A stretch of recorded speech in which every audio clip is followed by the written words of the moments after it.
अस्सलाम वालेकुम students, this is Ibrahim. Last class में हमने एक बहुत ही ज़बरदस्त केस स्टडी पढ़ी थी। हमारे कंपनीज एक्ट के जो कानून के जो बेसिस है वो सैलमन वर्सेस सैलमन कंपनी का एक बहुत ज़बरदस्त केस था। उसके बेसिस पे हमने पढ़ा था। वो एक स्टोरी मैंने आपको सुनाई थी, एक केस स्टडी आपको सुनाई थी, और उसके बेसिस पे फिर हमने कंपनीज के फीचर्स पढ़े थे, कंपनीज की कैरेक्टरिस्टिक्स पढ़ी थी, कंपनीज के एडवांटेजेस पढ़े थे। सही है। आज की क्लास का हमारा मकसद क्या? आज की क्लास का हमारा मकसद है भाई कंपनी है क्या, वॉट इज कंपनी।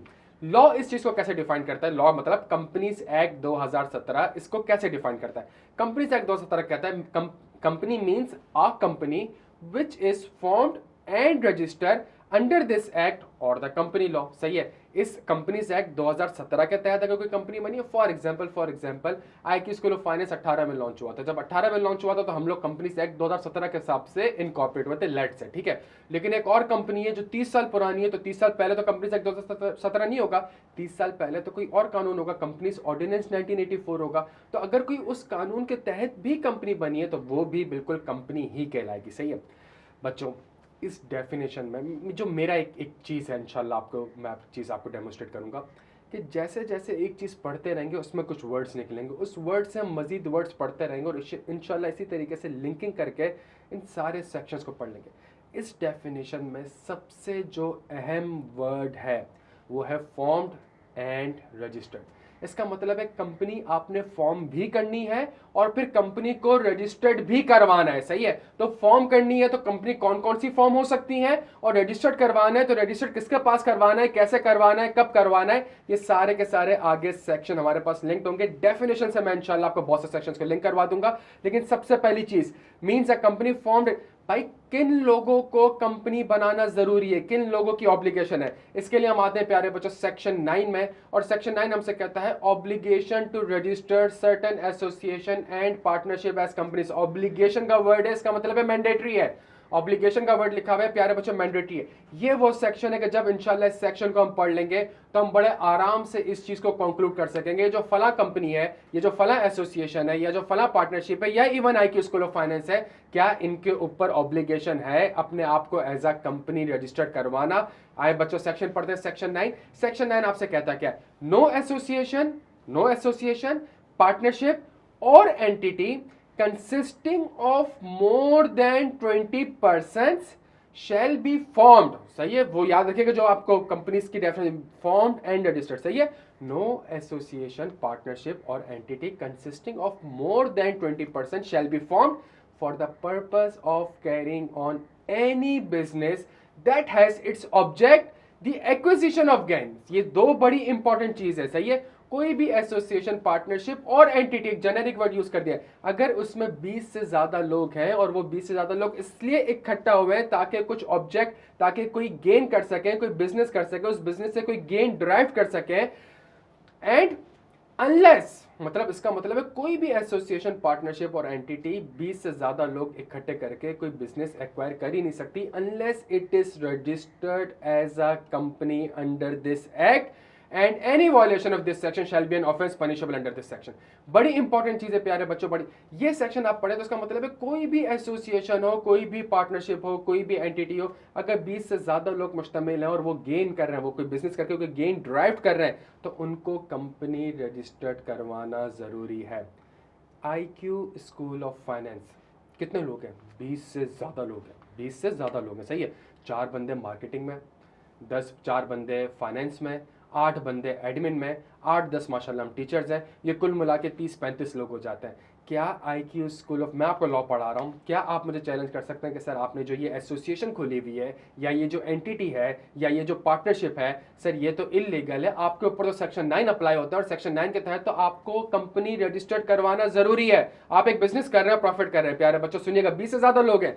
नहीं प्यारे बच्चों, 20 से ज्यादा लोग नहीं है। द पॉइंट इज गेन या बिजनेस या प्रॉफिट कमा कौन रहा है? जो ओनर है, जो पार्टनर्स हैं, वो 20 से ज्यादा नहीं है, वो 2 हैं, या वो 3 है, या वो 4 है, वो 20 से ज्यादा नहीं है। इसी तरीके से अगर आप देखें एसोसिएशन वाले को, क्या उसको कंपनी रजिस्टर करवाना जरूरी है? उसको कंपनी रजिस्टर करवाना जरूरी नहीं। क्यों नहीं है? बिकॉज एक ही बंदा है जो कि बैठ के ये बिजनेस कर रहा है। सही है। 20 से ज्यादा लोग मुश्तमिल नहीं है प्यारे बच्चों।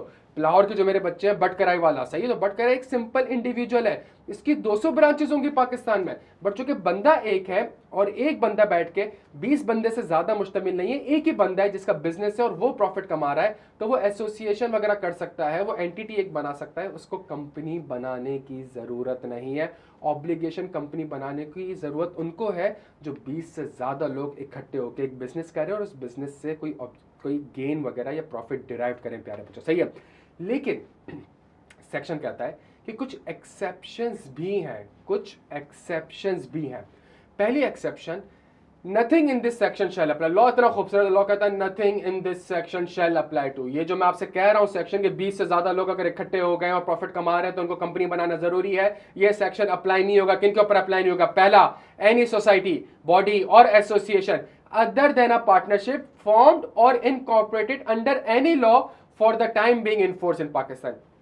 अगर कोई भी सोसाइटी, कोई भी बॉडी या कोई भी association other than a partnership, कोई भी सोसाइटी, कोई भी बॉडी या कोई भी एसोसिएशन अगर ऑलरेडी किसी और कानून के तहत बनी हुई है जो कि पाकिस्तान में इंप्लीमेंट है, अगर पाकिस्तान के किसी और कानून के तहत बनी हुई है तो उनके ऊपर कंपनीज एक्ट का कानून अप्लाई नहीं होगा, उनके ऊपर ये सेक्शन 9 अप्लाई नहीं होगा, उनको कंपनी बनाना जरूरी नहीं होगा। प्यारे बच्चों, क्या मतलब? मेरा और आपका बेस्ट फ्रेंड आईकैप, कभी हमें उसका सवाल समझ नहीं आता, कभी उसको हमारा जवाब समझ नहीं आता।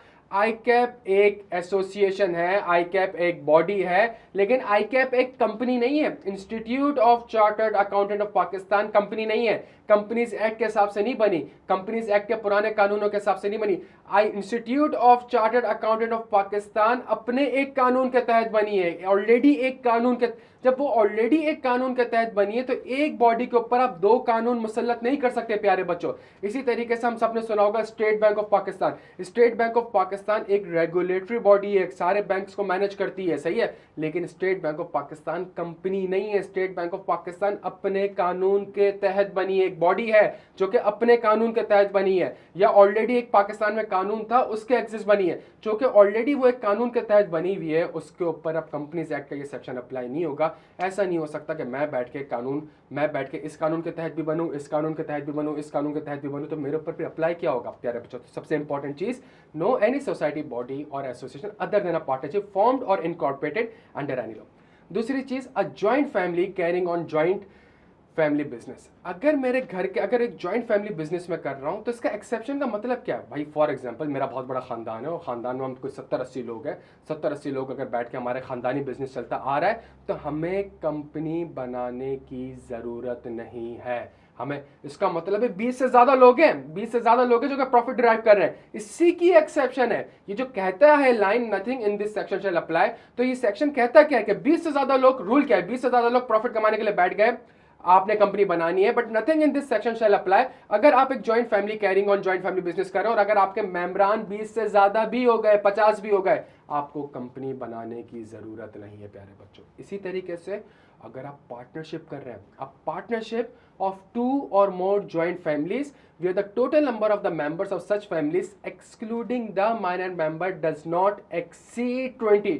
आप पार्टनरशिप कर लें, 2 खानदानों के दरमियान पार्टनरशिप होने जा रही है, लेकिन जब 2 खानदानों के दरमियान पार्टनरशिप होने जा रही है तो अगर मेंबर 20 से ज्यादा एक्सीड नहीं कर रहा है, अगर 20 से ज्यादा एक्सीड नहीं कर रहा है तो यस, आप अब भी चाहे तो आप एक आपको कंपनी बनाने की जरूरत नहीं है और इसके अंदर आपको माइनर मेंबर्स को इंक्लूड करने की जरूरत बिल्कुल नहीं है। D, a partnership form to carry on practice as a lawyer, accountant or any other professional where practice as a limited liability company is not permitted under the relevant laws or regulation for such practice। D सबसे important चीज है प्यारे बच्चों। अगर आप कोई professional service provider है, अगर आप लॉयर हैं, अगर आप अकाउंटेंट्स हैं, अगर आप कोई और प्रोफेशन दे रहे हैं और वहां पे आपका कानून ये कहता है कि जी आपकी लायबिलिटी लिमिटेड कैसे हो सकती है? यार डॉक्टर की लायबिलिटी लिमिटेड कैसे हो सकती है? एक ऑडिटर जो कि ऑडिट रिपोर्ट दे रहा है, कल को वो गलत रिपोर्ट दे दे, उसकी लायबिलिटी लिमिटेड कैसे हो सकती है? तो इसका मतलब है कंपनी का तो याद है वो बेसिक कैरेक्टरिस्टिक, वो एक लिमिटेड कंपनी होती थी, तो यहाँ पे उसके लिए कंपनी बनाने की गुंजाइश नहीं है। फर्ग्यूसन के 47 पार्टनर्स हैं, फर्ग्यूसन के और 47 पार्टनर एक बिजनेस कर रहे हैं और प्रॉफिट डिराइव कर रहे हैं। अगर आप देखें तो उनको कंपनी बनाने की जरूरत नहीं है, बिकॉज वो एक्सेप्शन में फॉल कर जाते हैं, बिकॉज वो अकाउंटेंट है और वो आईकैप के रूल्स के तहत वो एक कंपनी नहीं बना सकते, वो एक पार्टनरशिप बना पा रहे हैं। प्यारे बच्चों के यहाँ तक बात समझ आती है? तो आज की क्लास में हमने एक बड़ा जबरदस्त सेक्शन पढ़ा, सेक्शन 9 कि जी कंपनी बनाने की ज़रूरत किसको है, obligation to registered certain association and partnership as companies, और इसकी कुछ एक्सेप्शंस थी प्यारे बच्चों। नेक्स्ट क्लास में हम वापस से डायग्राम में आएंगे और डायग्राम को देखेंगे और इंशाल्लाह मजीद कुछ सेक्शंस पढ़ेंगे। अपना बेहद ख्याल रखिएगा। Thank you so much.